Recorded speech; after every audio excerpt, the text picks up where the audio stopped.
Maashaallah harallee viidiyoo biraa qabadhee isin dhufee jira umurazaa yookaan Zubeydaan maal qabattee dhufte obboleettii ofii bira yoo jettan viidiyoo kana hanga xumuraatti saskiraayib laayik sheer godhaa seenas ni jira viidiyoon kun viidiyoo ture garuu isinoomarraa hin hafiniif gadi isin dhiisee malee viidiyoon kun turee jira jechuudha baay'ee turee jira garuu isin gadhiiseera 15 caaleera torbee sadii viidiyoo torbee sadii hadha isin gadhiisee asuma saskiraayib laayik sheer godhaa. Assalamualaikum warahmatullahi wabarakatuh. Ashama argafuun jaalatamtootaa fi kabajamtoota hordoftoota Zulaa Maashoo. Sirra jirtu bakka jirtan nagaaf kabajaaf eega. Onnee qulqulluu Raamaddi kan biyya keessa kan biyya alaallee kan kaabaaf kan kibbalee san biraa jiraatachaa harallee viidiyoo addaatiin dhufee jira jechuudha. Namoonni baay'een waa'ee gumaata raajoo kan gadhiisu baay'ee ajaa'ibsatan jechuudha. Akkuma viidiyoo irra argitanii kan kaameraa irra bahe qofa osoo hin taane kaameraa duubaan illee maatii keenya akkasuma jechuudha. Koomentii baay'eetu jira. Namoonni tokko jechuudha. Abbaan kan kee maaliif haadha kan kee wajjin dhufne maafi haadha taaffaanaa dhufellee namoonni koomentiin jedhullee hin jira. Akkasuma immoo haadha lammataallee hin jedhin kun safuudha maal jettanii namni haasa'ullee hin jira jechuudha. Kana hundaafuyyuu isiniyyuu hin beektanii abbaan kiyyaa fi haati kiyyaa biyya garaa garaati jechuudha. Haati kiyya as shaashamannee jiranii maatii ijoollee teenya wajjin abbaan kiyyaallee asaasatti hojii biraa qaba jechuudha achi jiraata. Sababa saniif jecha dursa kan dhufe haadha tiyyaa fi obboleeyyan tiyyaa itti aanseellee haadha lammataa jechuudha. Haadha lammataa jedhu haati sadii yoo taate haadhuma sadii jedhamti. Haadha tokkoffaa jedhe sadii akkam adda beekarre saniif malee ana haati sunillee na haadha tunillee na haadha jechuudha. Lachuun haqqittuma akkuma isin kaameraa irraa argitan san kaameraa duubaanillee wantuma kaameraa irratti isin fidasantu kaameraa duubaanillee jira jechuudha. Haadhuma tiyya sunillee akkuma haadha tiyyaatitti guutuun na dhuftee haati tiyyaa fi isillee akkuma tokkotti na dhufan jechuudha. Ana lachuuyyuu na haadhuma inni mana keenya keessatti haadha tanaa fi haadha san jennee achi hin baasnu maatiin keenya tokko jechuudha. Ijoolleen isaanillee haadha tiyyaaf ijoolleedha. Ijoolleen teenallee haadha isaaniitiif ijoolleedha jechuudha. Haadha saniif haati teena lachuu waluma qixa ijuma tokko ilaallaa waluma qixa jechuudha. Wanti kaameraa duuba argitan sun kaameraa irraa argitan kaameraa waanuma kaameraa duuba jiru abbaan kiyyaallee wanti si wajjin dhufeef wanta biraatiif osoo hin taane waan achitti hojjetaa jiruuf jechuudha. Isaaf hin tasaakkaane yeroo duraa gaafa duraa san jechuudha. Hojii waan qabuuf jechuudha. Akkuma isin argitan kana ammooyyuu gumaata namaatu wal duraa duubaan tartiibaan gadi isiniin dhiifne cal'iseetumaan gadi isiniin dhiise jechuudha. Akkuma itti fufeetti jira jechuudha. Har'allee eentu sitti dhufee Zulaa jettanii gaaffii gaafachuun keessan hin oolu waan ta'eef eentu natti dhufee Umurazaan yookaan Zubeydaa har'aa miti isin kana dhuftee qaata jechuudha. Qaata dhufte jechuudha. Turtee jirti. Garuu viidiyoo isii gadi isin hin dhiisne har'a bahee irratti taasisaa jira malee gadi hin dhiifne jechuudha. Gadhiisa jedhellee hin yaadne bakka maaliif isin na wajjin hin qoodamne jedheeti malee gadhiisa jedhellee yaadee hin jiru jechuudha.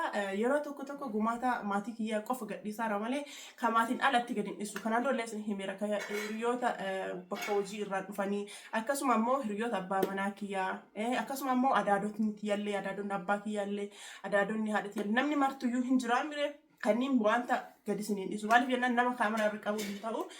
Sababa saniif jecha wanta namni fideessan illee yooma san akka fidanii akka aadaa keenyaatti waan fidansanii yooma san namuma san bira qopheessanii irraa nama sanillee gurshanii ofiillee irraa gurshata waan ta'eef yeroo san waraabamuu qaba viidiyoon yoo san tare immoo hin nyaatama hin dhugama waan ta'eef hin argamu waan ta'eef yeroo san waraaba.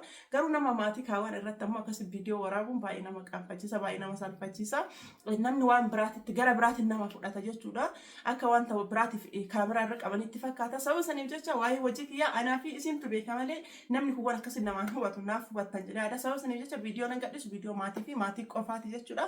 Harallee viidiyoo Umurazaan yookaan Zubeydaa obboleettii tiyyaatiin isin deebi'ee jira jechuudha. Akkuma isin beektanii isinillee Umurazaan yoo itti dhayxalaata jettanii eegaa hin turre eegaa turtanii isinii hubadha jechuudha. Asumaan ammoo Zulaa hojii itti hojjetaa jettanii nam tokko kana gaafatanii jira. Osoma argitan sanuyyuu osoo arguu baattanii haa ta'ullee argaa jirtanii viidiyoo guyyarraa gadhiisaa jira. Viidiyoo meeshaa guyyarraa abbaan manaa kiyya fe'aa jira. Kaameraa keessatti akka inni waraabu argaartanii garuu sagalee irra sinii qaba. Kana guutuu osoma argitan Zulaa hojii itti jirta. Zulaa maal fa'a bitta? Osoma argitan viidiyoo irra sanuu. Gaaffii akkasiisan nama hin gaafatina. Namoonni bitachuu barbaadan koottaatii keessaan na dubbisa bitadha. Lakkoofsa bilbilaa kiyyaa duwwaa 972 duwwaa 2519 irratti hojjetan gabanumaan argachuu dandeettan jechuudha. Meeshaan nu hin binne tokkoyyuu hin jiru jechuudha. Yoo barbaadan nyaata illee isinii binna jechuudha. Kana qofaa miti akkasuma maatii keessan surprise godhuu barbaadan ijoolleen teessan manni barumsaa banamee uffata ta'ee akkasuma uniform irra waan barbaadan irra surprise maatii keessan irraa ta'ee waan barbaadan irra keessa yoo dhuftanii na dubbistan wanti nu hin binne tokkollee hin jiru ka ciise ka dahe zulaa maashoodha malee abbaa manaa isii miti yookaan obboleeyyan tiyyaa miti obboleeyyan tiyyaallee waan jiraniif jecha murasaafaatilee namni hedduu hunduu waan jiraniif jecha hojiin keenya hin dhaabanne akkuma itti fufee jira jechuudha. Haasaa isin dheedessee na uffachaa isin jecha meeshaa murazaan jechuudha kan isinitti mul'isu jalqaba irratti uffata isinitti mul'isa jechuudha. Murazaan daa'imman lama qabdiin beektanii daa'imman lama qabdiin tala tokkoo fi dhiira tokko qabdi. Micattiin hin talaama. Daa'imni hin talaa maal fiddee dhuftee xunxoo fiddee dhuftee jechuudha. Xunxoo daa'ima kiyyaa fiddee dhuftee mucaan ammoo burushii xunxoo dhiqansanii fi maqayyaraa yookaan itti jijjiirraa xunxoo gubbarra san isa san fidee fi dhufee maashaallah jedhanii daa'imman xixiqqeeshuudha. Kennaa daa'ima kiyyaaf yookaan obboleessa ofiitiif obboleessa oolaniif isaa jaraa hin beektanii miree daa'imman umuraa isaanii obboleessa oolaniif ani ammoo aadaa jaraati jechuudha. Obboleessa ofiitiif yookaan daa'ima zulaa maashootiif daa'imman umuraa isaan maal fa'a fiddee fi dhuftoo jettanii ijoolleen lama qabdiisiin lachuyyuu xixiqqoodha jechuudha. Mucaan intalaa xunxoo maqayyaraa burushiitii fi mucaan jechuudha. Maqayyaraa burushiitii fi burushiitti dhiqansan lamaan ka xunxoo keessan dhiqanii fi ka xunxoo keessan dhiqan ka kurree xunxootii fi ka xunxoo keessan dhiqan burushii lamaa fi akkasuma immoo maqayyaraa xunxoo fiddee dhufee isilleen xunxoo fiddee dhuftee jara lachuu jechuudha. Umurazaan maal fiddee dhuftee jechuun keessan hin oolu. Umurazaan illee kina akkuma isin argitan dhadhaadhaa wanti obboleettiin jechuudha. Dhadhaadhaa yookaan cuukkoo yookaan micciraa jechuudha akka aadaa biyya keenyatti yookaan akka aadaa Oromoo kamituttuu akkasi dhufaniini. Akkasuma immoo uffanni illee hin jira jechuudha. Uffata kanallee isinillee ilaaliif akka goggaatan hin beekaa jechuudha. Uffanni isaa kinoti maashaallah jedha jechuudha. Uffanni isaa kinoti jechuudha. Akkuma isin argitan kana maashaalladha. Rabbi nagaa naa guddisi jecha kana gafa osoo hin taane inni kun jechuudha akka suufaati alaabasi ofii qaba jechuudha. Argitanii uffannaa ofii qaba uffannaa mataa ofii qaba jechuudha. Argitanii walirratti jechuudha akkana maashidha jechuudha.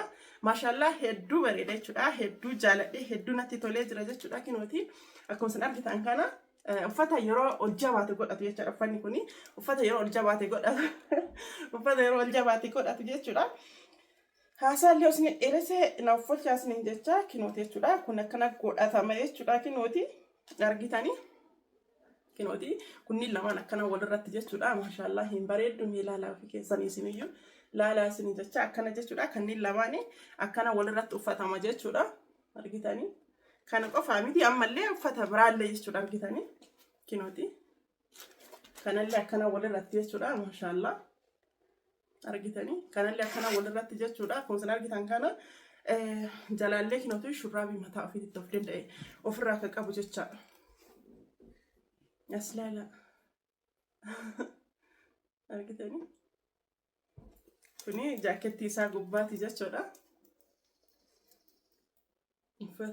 Akka carraa ta'e jechuudha. Uffanni kun waliin hin fakkaatu. Uffata surreen tanaan dura obboleessa abbaa manaa kiyyaattuu mucaan xiqqaan fideef isiniin jedhee hin turre caammaa sanii fi uffanni kun jechuudha akka inni itti wal fakkaatu akka ajaa'iba jechuudha. Baay'ee tokko isin garramaa isin mul'isaa naa obsaati. Tani islaala kan maachi ol godhu argitanii argitanii. Yeroo xiqqoo deddeemu eegalu jechuudha. Yeroo xiqqoo deddeemu eegalu fi akkuma isin argitan kana maashaallah asumaan viidiyoo kiyya kana subscribe like share gochaa itti fufaa isiniin jedha. Namoonni gaaffii qabdan koomentii irratti barreessaa. Maashaallah jedhanii kun kan yeroo xiqqeeshuu ol jabaateeti kun ammoo kasanii gadiiti. Akkuma isin argitan kana jechuudha. Maashaallah jedhaati koomentii irratti illee barreessaa. Akkasuma ammoo viidiyoo kee kanallee akkana laallamu laayikii naa godhaa sirriitti akka nama hunda bira faffaca'ee naa gahuu fi laayikii godhaa isiniin jedha isin jaalladha nagaatti.